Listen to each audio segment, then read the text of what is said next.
We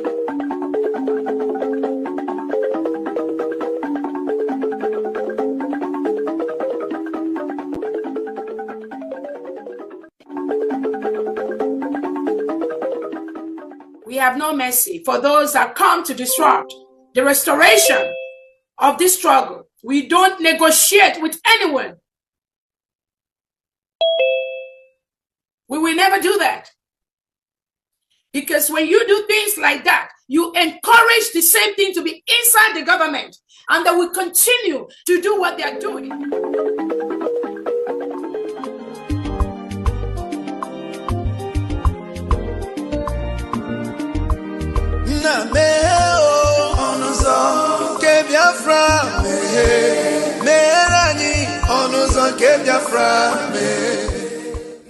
Welcome, fellow Biafrans, lovers of freedom across the world. I welcome you to this amazing platform. Thank you so much for joining me on today's program, and I wish you a very happy new year.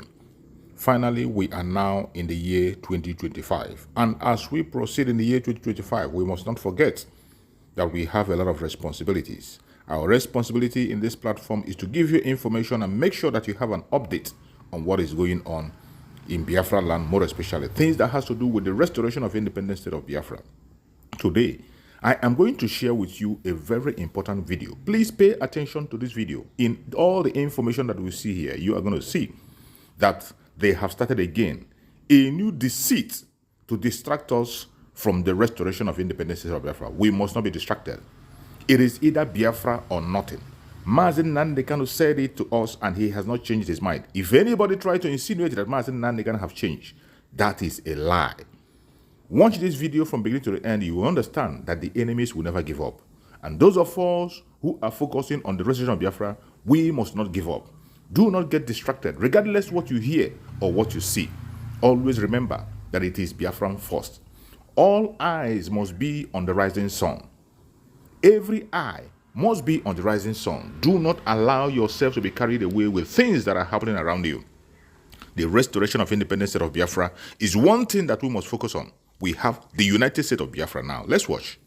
I'm so happy to have you here. Thank you very much. Madam Peter, please officially introduce yourself to us. My name is Lolo Neka Chimezie. I'm the president of Igbo Women Assembly. No, thank you so much for joining us. You're welcome. Lolo, let's first of all start off. What exactly is the situation in Anambra State that has become so heated right now? There are a lot of conspiracy theories surrounding what is going on in that particular region. I traveled. Okay. I traveled on the 22nd, and I came back on the 8th of January. Okay. I think the whole insecurity in the southeast and Anambra in particular is being blown out of proportion. You think so? Yes. I mean, I'm coming from there. The media is not doing us any good by. I don't know if they are paying the media to destroy the economy of southeast, to raise to put fear in the people from the south. Is a lot of people traveled. I mean, the crimes in the southeast is also something you can find in the southwest or in the north. We've had where people are killed, where you see people carrying human heads in the southwest and stuff like that. I mean, it's not being reported. Southwest is not meant to look as if there is a kind of special insecurity. There is, or it become very frequent, especially within Ogun State. No, exactly, but we see it as normal crime and that are being committed by criminals, and all the security agents need to do is to go after this criminal. There's no fear or tension like built around it, like it is being built around the south. So I think the media are not reporting it very, very well. They are rather putting a lot of fears in the lives of the people. I'm not saying that crimes is not going on there, but the way it's being reported as if people should just run away from that region. It's not inhabitable, it's not safe. I mean, we're coming out, it's not as if every day on the street you see these things happen, but once in a while it do happen. And again, also, I must say that most of these crimes is the security forces also are very much involved in this insecurity. I can assure you, Esther, if you go to Southeast, you have this sense of, peace all over the place. But whenever you come across the security forces, the police, the military, you can see what EFCC did. Most of these tensions is caused by the military and the security forces. That we are helpless. There's nothing. So are you saying that some of the stories we are seeing, especially about the latest one now, where a young lady who is a banker was kidnapped? The family paid money to the kidnappers, but they killed her. They dumped her on the road. We saw pictures, we saw videos. We also heard of a particular media mogul who owns a radio and television station who was almost killed by the military agents along that axis, if not for the fact that the head of the unit decided to contact the DSS and that confirmation. Otherwise, they would have been killed on the spot. Exactly. Massive kidnappings, killings, unwarranted killings. And there's even a bounty on those who actually, the last killing that happened, there's a bounty on their head. There is now a special operation unit or security unit by Governor Chukwuma Soludo. All right. So if it was not as intense as you say, then why are these measures to curtail it? Now, within the people, there is peace. You are walking on the street. You are not seeing mean-looking guys. You see everybody that came home to celebrate. They want to visit relatives. If you enter the vehicle, there is peace. You go on the street, there is peace everywhere. All right. Now, look at what happened to this television and radio station owner. He was accosted by the military. Now, if this man were to be traveling with maybe 4 young guys like himself, they will kidnap them, collect ransom, and kill them. This is clear. This is military. Now, how can you accost people on the road, harass them just like that, and call them IPOB or call them kidnappers? Is that how kidnappers operate? Now, look at this banker. How are we sure the same fate that befell this CEO is not the same fate that befell this young lady? Now, when they kidnap, look, when you see most of this kidnapping and killing, I can assure you security operatives are involved, because if they release them alive, they're going to implicate them. For instance, the CEO that was, if they had, after that they will kidnap them, they'll abduct them. Number one, they will come in as military harassing. Of course, you will give in. They do this. Let me say, the security agents in the Southeast are now kidnapping and getting involved in so many crimes with as if they were licensed, because they are security. Look at what EFCC did in this young man. Assuming this young man doesn't have a gun, if they end up breaking in, nobody would know who. So with the license of EFCC, they commit crimes. They abduct people, rich men. Once they see a rich man coming around the Southeast and they know that this man is a rich man, they will use the opportunity. With their outfit, you cannot resist them. Even people around cannot resist them. Okay? And they will abduct this young man and collect money. And when this young man discovers that, probably through their vehicle or materials you will find in their vehicles, they will collect this ransom and kill them. There's massive crimes in the South is being committed by security operative, by police, by EFCC. Look, one day was rough-handled by NAVDAC. Is it NAVDAC? Yes. I saw them on the road, and the way they were harassing people and searching. In Lagos? In the East. Oh, in the East. I was traveling from Nnewi to Anambra. I saw a guy. I don't think they don't cultivate marijuana around Southeast. I don't know why you are all over Southeast. Where they cultivate this in the Southwest. You are not harassing them in as much as you are harassing them in the Southeast. And I was rough-handled. In fact, I lost one of my nails in the process, because I tried to challenge them. And if you talk in the Southeast, if you challenge them, you're as good as dead. They'll be like, it's as if there's a mission. It's as if the federal government poured these people in the South. There's a particular mission. I've said this time without, no matter what is going on in the South, there is a mission by the federal government of Nigeria. Because otherwise, we've reported these things and nothing is done. This CEO have you seen the army say anything? Sorry?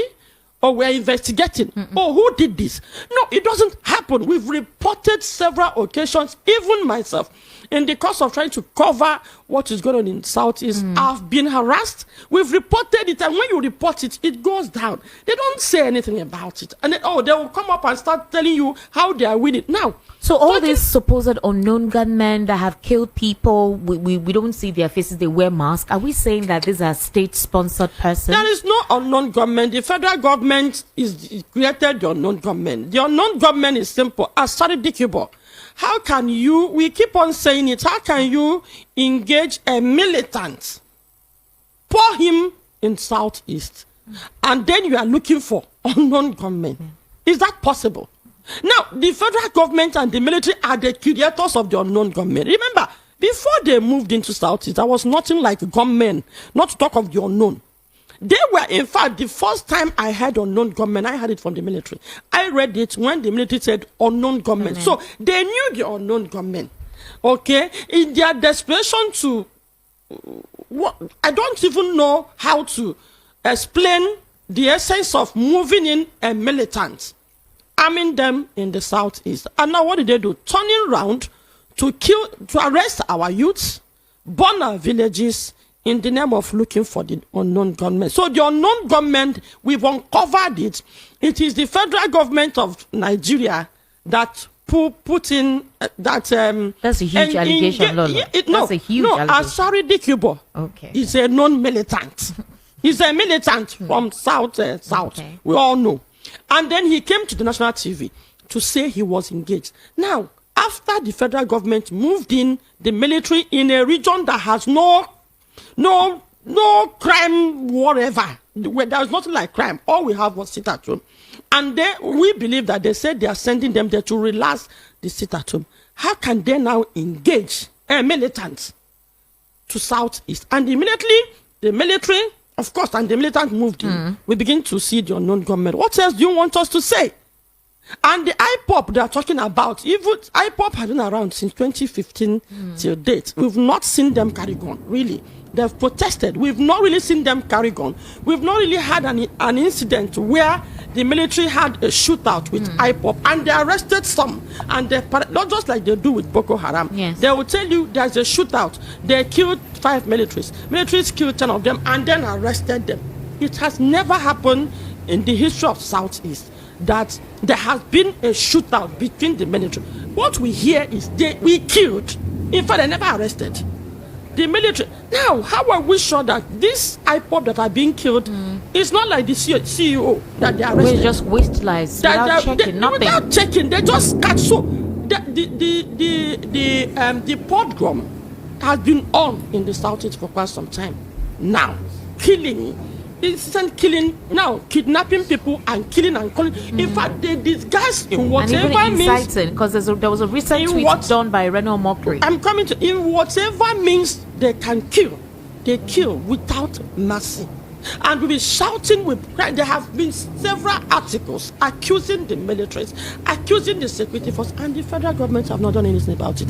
Talking about Reno Mokri, there's a gang up against Southeast. They are using people. They are paid people from the media to attack the Southeast from the media, and then they have the soldiers, the militants also in the Southeast. Not only Reno Mokri, even recently, this guy from the West, former Minister of Works, has joined. Fani Kayode has also joined, where he's trying to analyze the coup plotters. And he said 98% of the coup plotters are from the Southeast. But that's not true. That's not true. In fact, if I can mention the names of the coup plotters, we have about 7 Igbo, 7 Igbo, then 5 Yoruba people, and then about 5 from the north, and then about some from the Major Midwest. Chukuma Kaduna Nzogu, Igbo. No Yoruba was killed, but all Easterners, Midwest, and then the East were killed. And now these same people that we believe released that statement are now resurrecting it with also 4 statements.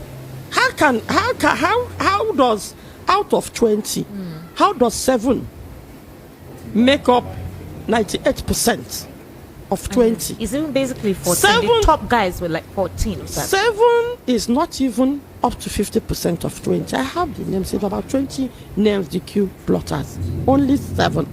And then talking about the coup, Igbos have no business even conducting coup. If you look Who was closely, as a result of nepotism, corruption, and all. Which- Those, I had a testimony okay. of a frontline soldier. Okay, now, if you ask me, I think there is a plan against the Southeast. So the government of the day will just look for a way to move it. Now, if you look at that very time, I think we should have a way of communicating with our Southwest brothers. You will say there's North and South. When Buhari was in power, at least there was nepotism, but it carried all the North along. Yes. Now, this is the South. What is happening? Only Southwest. They are not carrying the rest of the South along. And now that brings the question of the war. How come after the war, nobody from the West was killed? Even though we have about 5 of them. Who named it Igbo coup? So I think I'm using this opportunity to communicate to our Southwest brothers to mind the way they hit up the policy against the Igbos, actually. Especially on social media. It's become so bad, Lolo. I want to take you back And also false statements. I mean, if they are making statements of fact, it's a different ballgame. But false statements. Twisting the narrative. Look, now, and then I'm also going to tell them, now, I don't want to generalize this. It would be very, very unfair for me to... We have a lot of good Yoruba people, good Yes. good statesmen. Yes. Somebody like Pa Ayadebanjo, the guy that was just recently released from prison. Wale Soyinka actually went to jail during that war. He protested the war so much so that he was sent to jail for 2 years. So it won't be nice. But I think there are cabals in the north and in the southwest that have this issue with the east. I mean, Pawolowo was Like one to of them. completely Yes, control he it. has his own cartel that just put the heat on the southeast. Do you think it was Not all the Yorubas agreed. If you look at his Do you think this policies, thing became more obvious after the 2023 elections? Because I've never seen our politics this divided. no, I think the APC government, the APC as a party that was formed by our current president, President Tinubu and Buhari, had a mission to continue the 1966 war and genocide. Are you sure? Yes. That's a very huge in fact, allegation. I stand to be corrected. Let them deny, because they say action speaks louder than words. From 2015, the Igbos were removed from all over the place. No more federal character. All right.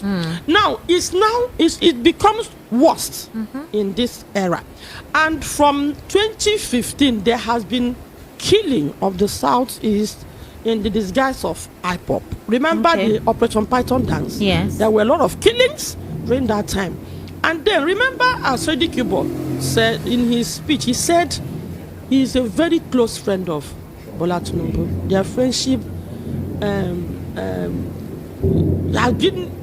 they've been in good friendship for a very long time, according to us. So moving as Freddy Kubo to southeast, I'm not be surprised if our current president played a role in it, because he was the APC national leader at the time. Now, looking at what is happening in the southeast right now, him turning away from all the complaints, all the crying, all the operas in the media, the roadblocks, the killing, and the pointing and accusing fingers on the military. He has not done anything about it. The presidency have not reacted. The military, some of them that are very grievous, they will play it down. And also the media is not helping matters at all. Okay, look at this CEO that complained about the military and them wanting to kill him. What has the military said about it? He's dying down. In fact, even the media, look at the EFCC man that was shot. It's all over media. Now, in fact, they are trying to make it an Igbo man kill an Hausa man. Yes. They are trying to make it an in ethnic. fact, Lolo, something. let's even look at that critically, because the truth has to be said. If you go on social media, quite a lot of Nigerians, regardless of their tribe, are actually saying no this time around, right? They are criticizing the EFCC. It's just unfortunate that certain persons are taking advantage to make it seem like it's a tribal thing, again, to heat up the polity, and that is so wrong. Now, my issue right now, my so, issue. Sorry, before Okay, you okay. move on, check the tribe that is teaching up this polity. Check the people that are trying to change the narrative from EFCC to Igbo man kill an Hausa man that's an EFCC. It will certainly be from our brothers, some of our brothers from the Southwest. And I think Igbos, we need to rise and meet the leaders of the Southwest to caution them about this heating up the polity, not just heating up, making false statements. Some of them are even working government officials. Exactly. In fact, one of them are politicians. Yes, one of them that was suspended from the Lagos State government. I think his name is Ajay or something. The one who wrote that those who actually burnt TVC or whatever were hunted and executed, and then the Lagos State governor actually suspended him. If you go to his social media account, you see statements that are bigotry related. It's quite unfortunate that government officials are meant to promote unity, and the government will turn their eyes away from it. Look at this chief that was recently released. The chief that, out of frustration, after the election, the Lagos State government watched as Igbos were being attacked, killed, their properties burnt. We were helpless. Police were not helping us. The government were not helping us. And the man, out of frustration, said, if you cannot defend us, then he's going to invite IPOP. That's all. That man spent 2 years in jail. But people had made statements worse than this. A lot. No, somebody threatened, even police somebody threatened the president's wife, and nothing happened. Exactly, will not even fight them to invite them for questioning. So that's why I said this very government is trying to revive the 1966 genocide, and it's going on in the Southeast already. In fact, there is a guerrilla war going on in the Southeast. There is a war going on. You know, during the war in 1966, yes, there was war in the Southeast, and there were normalcy in the West. And yes, they were even enjoying free education.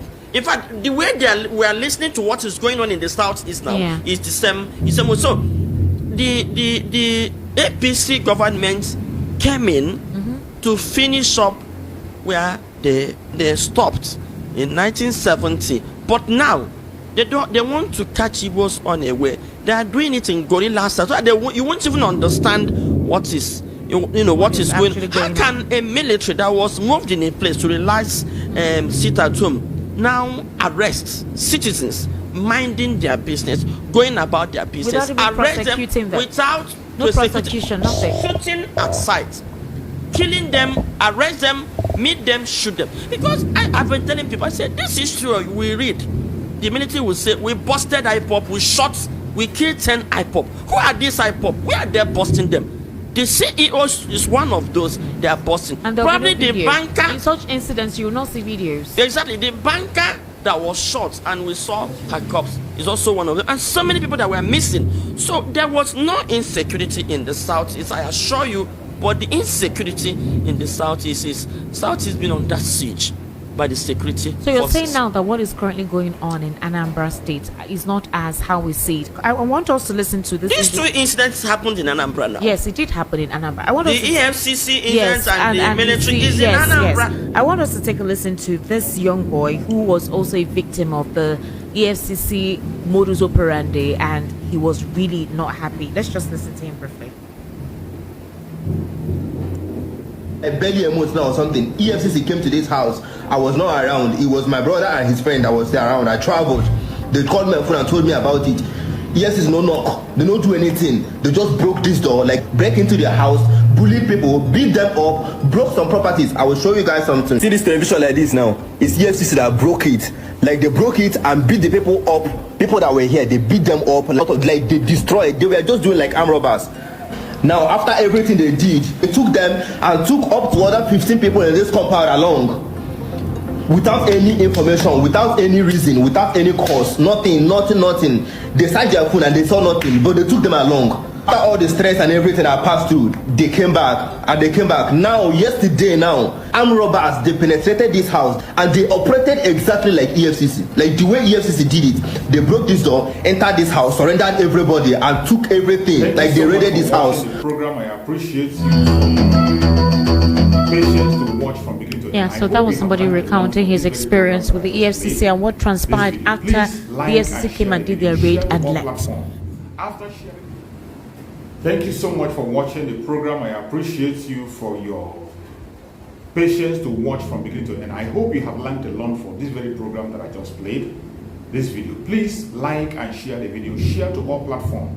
After sharing the video, now you can go to the comment section and put down your comments. Whatever suggestions, contributions you have to make, what do you think about the video I just played? Go to the comment section and put your comment. I will go through the comment section and I bet you I am learning a lot from there and you can equally learn from there. Let us share our experience on that comment section. Thank you so much and stay blessed.